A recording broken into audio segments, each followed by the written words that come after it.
I would like to invite Professor Peter Jonkers, who represents Tilburg University in the Netherlands and is currently working in Canada.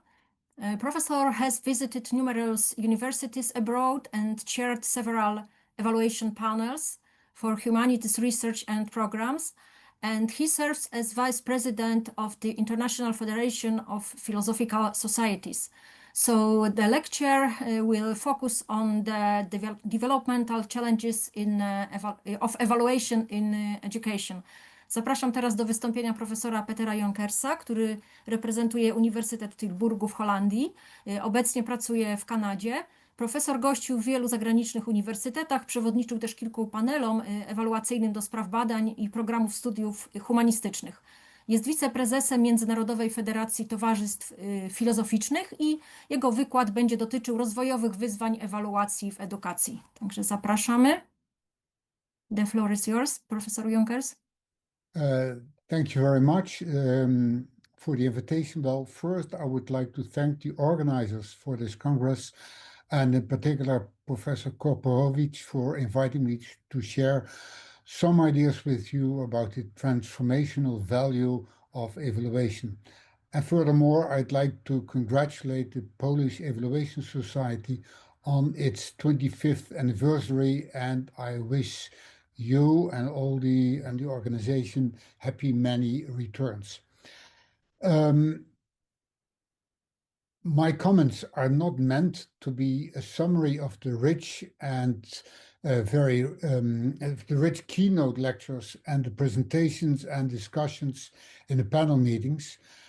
This is simply because my expertise in evaluation processes is limited to a specific field, namely the evaluation and accreditation and the tension between the two of study programs in the humanities in several European and non-European countries.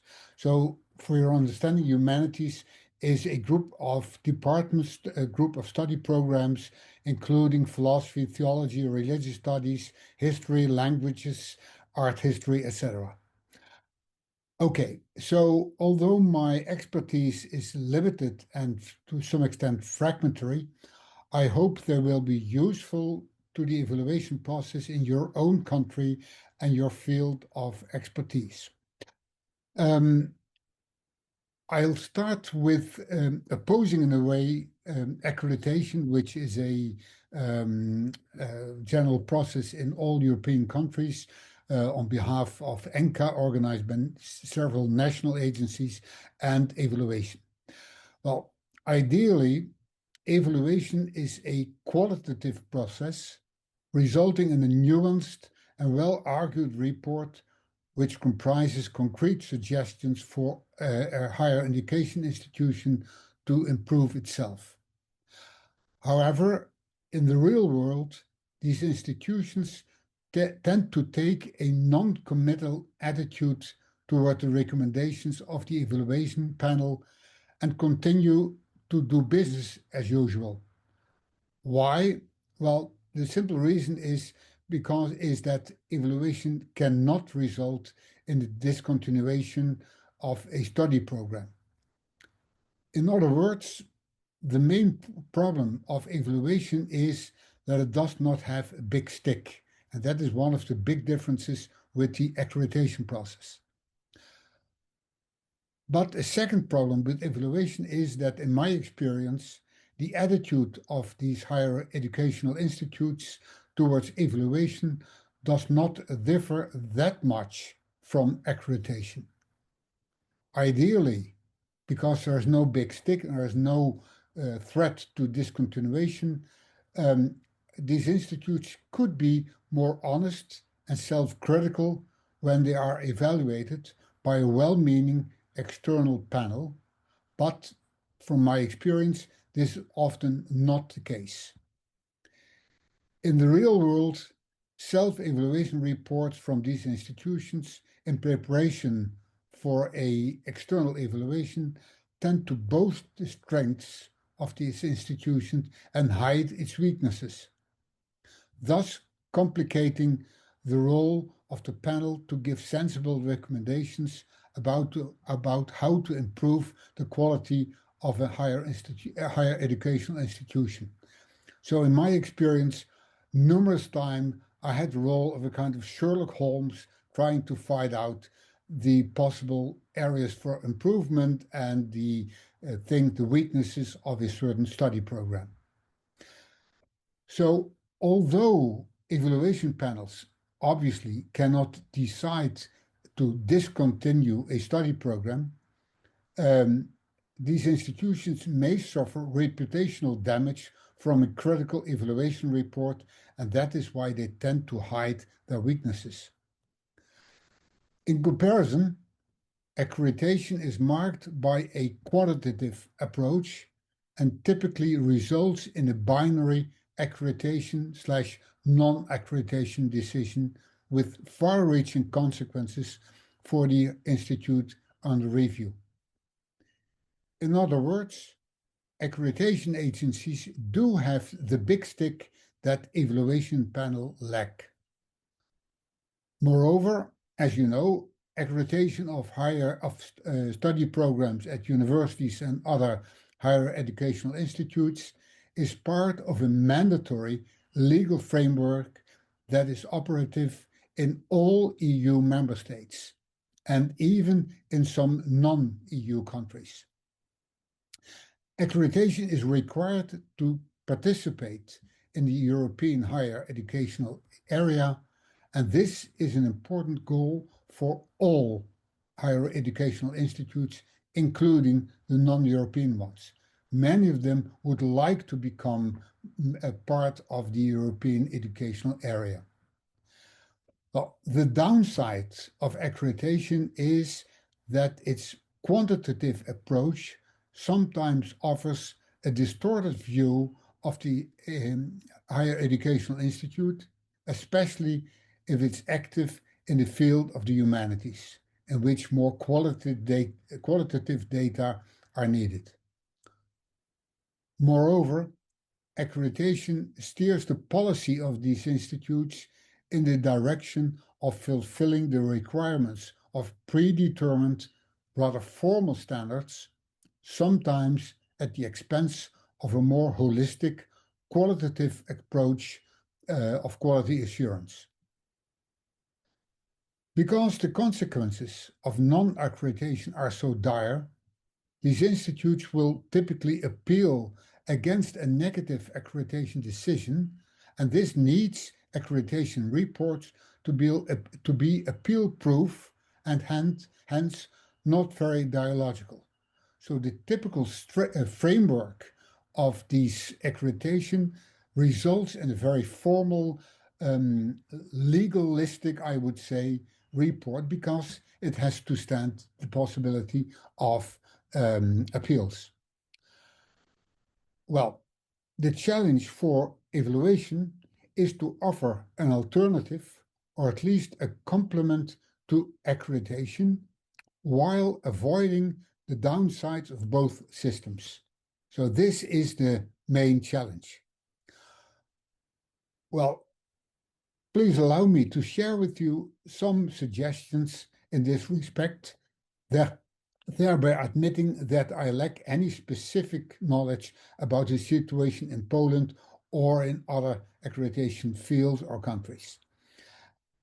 This part of my experience is based on my membership of AVEPO, and AVEPO is the Vatican Agency for Quality Assurance and Promotion, which is in charge of the evaluation of study programs in theology throughout the world. So that's a tough task, and when it's being operative in Europe, it has to find its place in the context of the mandatory accreditation system, which is imposed, which is mandatory because of EU policy.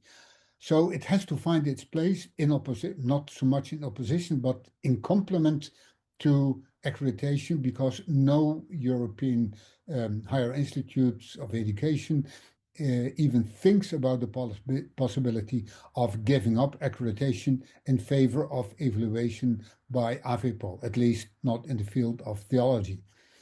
This is simply because these accreditations are mandatory. So AVIPO had to find its way, and that may be of help to you in order to find your role and your position in the business of evaluation. Well, to my experience, a fair and constructive evaluation of a study program requires a dialogic climate. That has been said already many times. This implies that the stakeholders should not feel cornered by the questions of the evaluation panel, and that the institute is transparent and self-critical of its strengths and weaknesses. An external view can make these institutes aware of their strengths and their unused potential. Of course, the question is, how can you stimulate these institutes or these study programs to become self-critical in combination with this dialogic climate?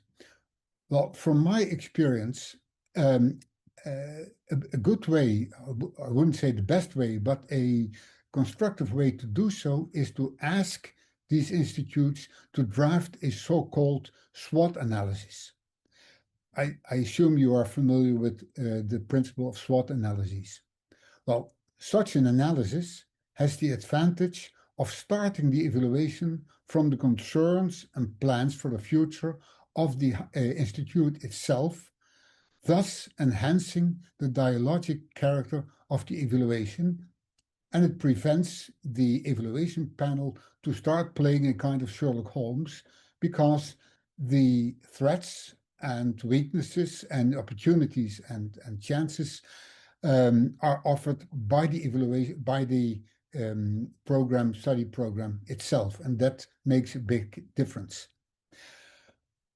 Ever since the start of its activities in 2008, so this Vatican agency, AVIPO, has been confronted with the downsides of evaluation.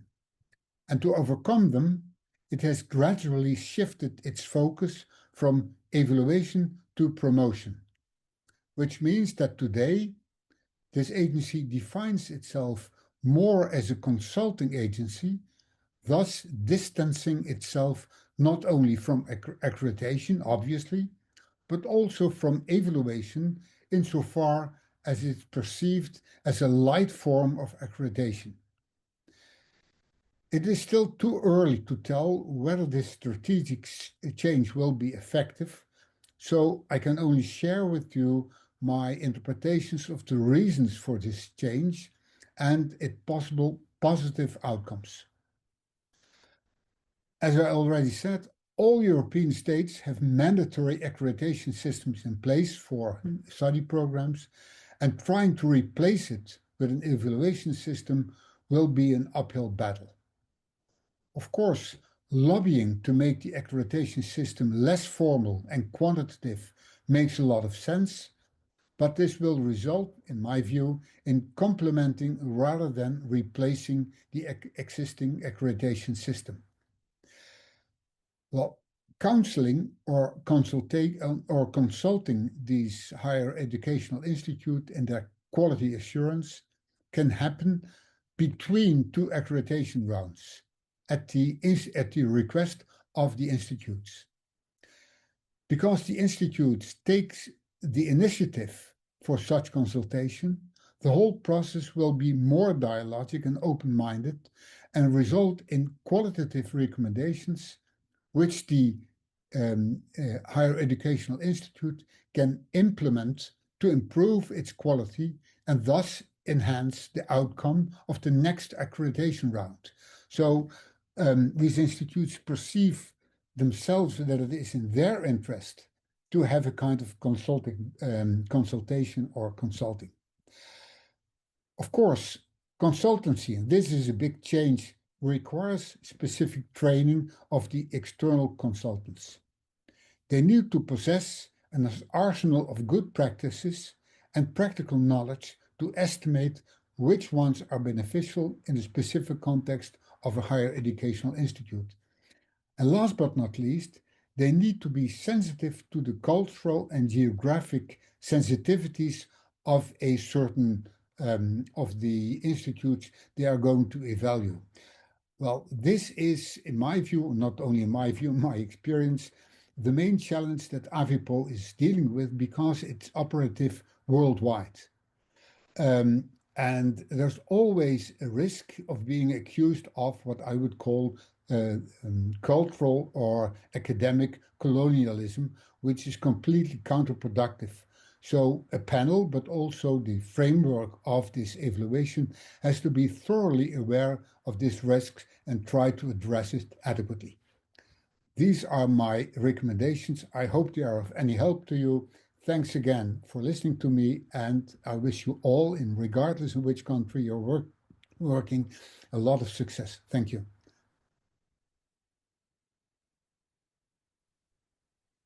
Thank you very much. We would like to express our gratitude to Professor Jonkers for his interesting lecture and for showing us a different perspective on the evaluation of higher education. So as we bring this Congress to a close, I would like to warmly thank all of you for staying with us until the very end. My heartfelt thanks go to the plenary speakers, moderators, of course, panelists, our audience, interpreters, and the technical team who ensured that everything ran smoothly. So I hope that our Congress has been an engaging and inspiring experience for all of us. We will soon send you a questionnaire about the Congress and would greatly appreciate your opinions, as they will help us better tailor the next Congress to your needs. So finally, I would like to encourage you to reflect on the future of evaluation, on how we should continue to develop and change it, so it could meet the challenges ahead, enhance resilience, and strengthen its transformative potential. So thank you very much for your attention, and we look forward to seeing you at the next Evaluation Congress. Bardzo dziękujemy profesorowi Jonkersowi za ciekawy wykład, pokazanie nam też innej perspektywy w ewaluowaniu, prowadzeniu ewaluacji w szkolnictwie wyższym. I zamykając kongres, chciałabym bardzo pięknie wszystkim podziękować za to, że Państwo zechcieliście nam towarzyszyć do samego końca. Serdecznie dziękujemy mówcom plenarnym, moderatorom, panelistom, a także paniom tłumaczkom i panom, którzy dbali o techniczną stronę tego wydarzenia. Chciałabym podziękować za udział wszystkim osobom, dla których przygotowaliśmy kongres i mam nadzieję, że on był dla Państwa ciekawy i inspirujący. Opinie na temat tego wydarzenia będzie można nam przekazać w ankiecie, którą niebawem do Państwa wyślemy. Będziemy bardzo wdzięczni za jej wypełnienie, bo chcemy następny kongres w jeszcze większym stopniu dostosować do Państwa potrzeb. No i już ostatnie zdanie. Chciałabym zachęcić Państwa do myślenia o przyszłości ewaluacji, o tym, jak powinniśmy ją rozwijać, zmieniać, by mogła sprostać czekającym nas wyzwaniom, tak aby wzmacniała naszą odporność, jak to dzisiaj dr Patton powiedział, i też mogła zwiększać swój transformacyjny potencjał. Ślicznie dziękujemy i do zobaczenia na kolejnym kongresie.